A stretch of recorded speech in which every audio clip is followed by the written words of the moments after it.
जय गुरु जी। अग्नि यज्ञ, देव यज्ञ और ब्रह्म यज्ञ आदि का वर्णन, भगवान शिव के द्वारा 7 वारों का निर्माण तथा उनमें देव आराधन से विभिन्न प्रकार के फलों की प्राप्ति का कथन। ऋषियों ने कहा, प्रभु अग्नि यज्ञ, देव यज्ञ, ब्रह्म यज्ञ, गुरु पूजा तथा ब्रह्म तृप्ति का हमारे समक्ष क्रमशः वर्णन कीजिए।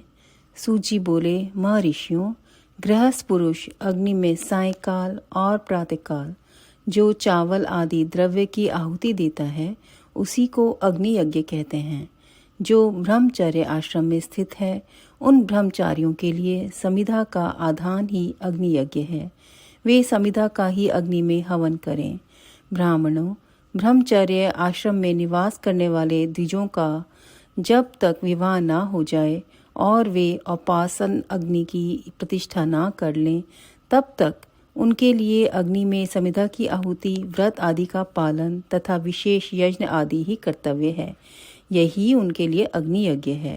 द्विजों, जिन्होंने बाह्य अग्नि को विसर्जित करके अपने आत्मा में ही अग्नि का आरोप कर लिया है, ऐसे वानप्रस्थियों और सन्यासियों के लिए यही हवन या अग्नि यज्ञ है कि वे विहित समय पर हितकर, परिमित और पवित्र अन्न का भोजन कर लें। ब्राह्मणों, सायंकाल अग्नि के लिए दी हुई आहुति संपत्ति प्रदान करने वाली होती है, ऐसा जानना चाहिए, और प्रातःकाल सूर्यदेव को दी हुई आहुति आयु की वृद्धि करने वाली होती है। यह बात अच्छी तरह समझ लेनी चाहिए। दिन में अग्निदेव सूर्य में ही प्रविष्ट हो जाते हैं, अतः प्रातःकाल सूर्य को दी हुई आहुति भी अग्नि यज्ञ के ही अंतर्गत है। इस प्रकार यह अग्नि यज्ञ का वर्णन किया गया। इंद्र आदि समस्त देवताओं के उद्देश्य से अग्नि में जो आहुति दी जाती है उसे देव यज्ञ समझना चाहिए। थाली पाक आदि यज्ञों को देव यज्ञ ही मानना चाहिए। लौकिक अग्नि में प्रतिष्ठित जो चूड़ाकरण आदि संस्कार निमित्तक हवन कर्म हैं उन्हें भी देव यज्ञ के ही अंतर्गत जानना चाहिए। अब ब्रह्म यज्ञ का वर्णन सुनो। द्विज को चाहिए कि वह देवताओं की तृप्ति के लिए निरंतर ब्रह्म यज्ञ करे। वेदों का जो नित्य अध्ययन या स्वाध्याय होता है उसी को ब्रह्म यज्ञ कहा गया है। प्राय नित्य कर्म के अनंतर सायंकाल तक ब्रह्म यज्ञ किया जा सकता है। उसके बाद रात में इसका विधान नहीं है। अग्नि के बिना देव यज्ञ कैसे संपन्न होता है, इसे तुम लोग श्रद्धा से और आदरपूर्वक सुनो। सृष्टि के आरंभ में सर्वज्ञ, दयालु और सर्वसमर्थ महादेव जी ने समस्त लोगों के उपकार के लिए वारों की कल्पना की। वे भगवान शिव संसार रूपी रोग को दूर करने के लिए वैद्य हैं, सबके ज्ञाता तथा समस्त औषधों के भी औषध हैं। उन भगवान ने पहले अपने वार की कल्पना की जो आरोग्य प्रदान करने वाला है। तत्पश्चात अपनी माया शक्ति का वार बनाया जो संपत्ति प्रदान करने वाला है। जन्म काल में दुर्गतिग्रस्त बालक की रक्षा के लिए उन्होंने कुमार के वार की कल्पना की। तत्पश्चात सर्वसमर्थ महादेव जी ने आलस्य और पाप की निवृत्ति तथा समस्त लोगों का हित करने की इच्छा से लोक रक्षक भगवान विष्णु का वार बनाया।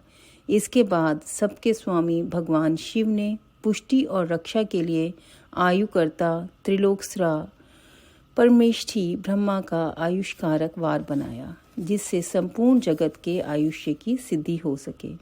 इसके बाद तीनों लोकों की वृद्धि के लिए पहले पुण्य पाप की रचना हो जाने पर उनके करने वाले लोगों को शुभ अशुभ फल देने के लिए भगवान शिव ने इंद्र और यम के वारों का निर्माण किया। ये दोनों वार क्रमशः भोग देने वाले तथा लोगों के मृत्यु भय को दूर करने वाले हैं। इसके बाद सूर्य आदि 7 ग्रहों को जो अपने ही स्वरूप भूत तथा प्राणियों के लिए सुख दुख के सूचक हैं, भगवान शिव ने उपयुक्त 7 वारों का स्वामी निश्चय किया। वे सब के सब ग्रह नक्षत्रों के ज्योतिर्मय मंडल में प्रतिष्ठित हैं। शिव के वार या दिन के स्वामी सूर्य हैं। शक्ति संबंधी वार के स्वामी सोम हैं। कुमार संबंधी दिन के अधिपति मंगल हैं। विष्णु वार के स्वामी बुध हैं। ब्रह्मा जी के वार के अधिपति बृहस्पति हैं। इंद्रवार के स्वामी शुक्र हैं और यमवार के स्वामी शनिश्चर हैं। अपने अपने वार में की हुई उन देवताओं की पूजा करके अपने अपने फल को देने वाली होती है। सूर्य आरोग्य के और चंद्रमा संपत्ति के दाता हैं।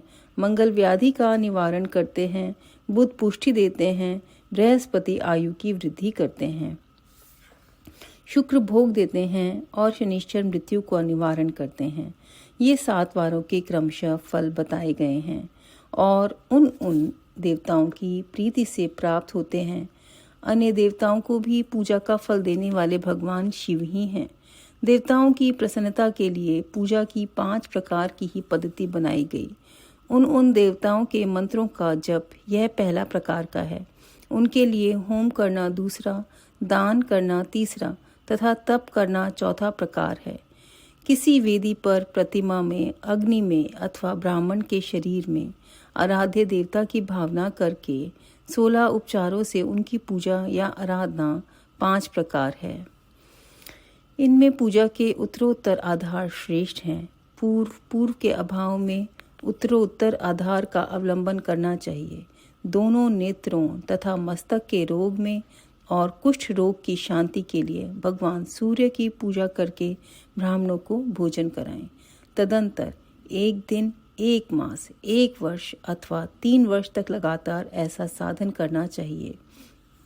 इससे यदि प्रबल प्रारब्ध का निर्माण हो जाए तो रोग एवं जरा आदि रोगों का नाश हो जाता है।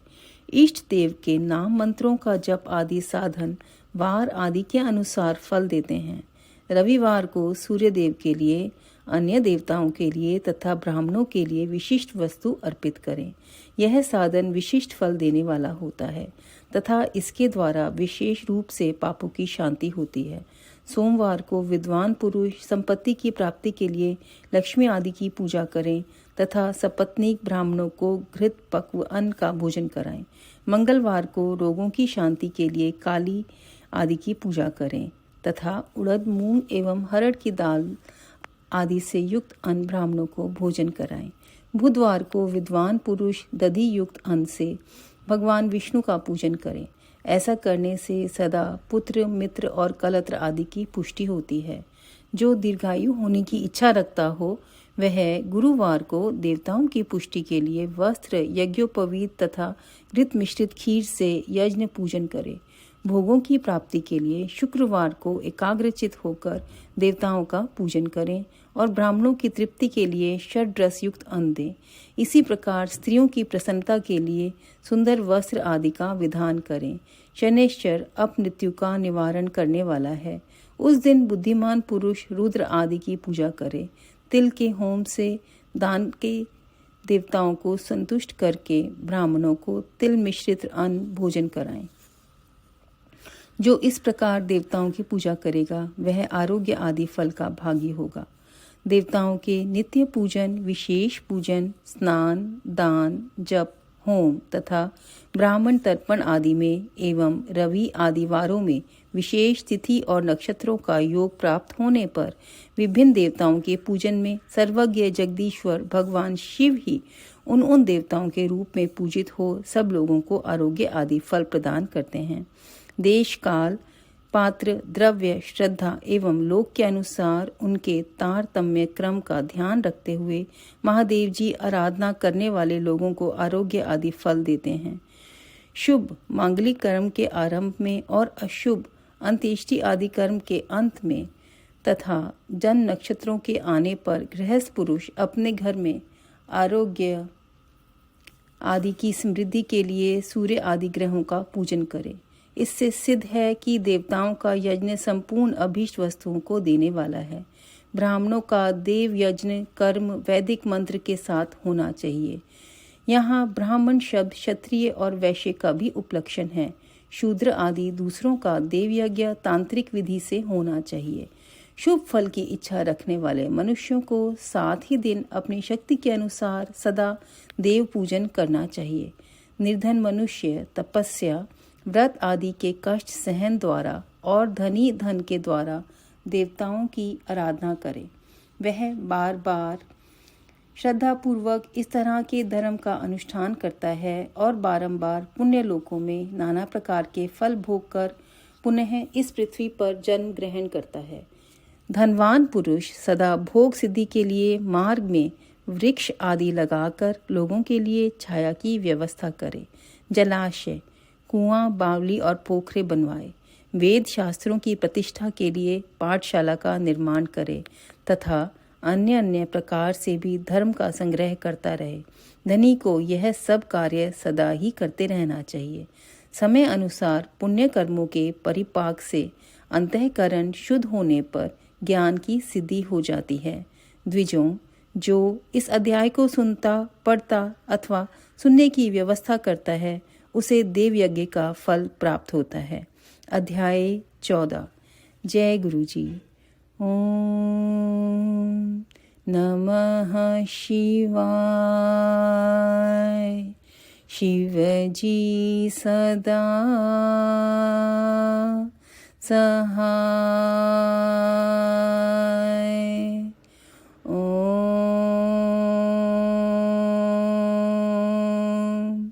नमः शिवाय। गुरु जी सदा सहाय। जय गुरु जी।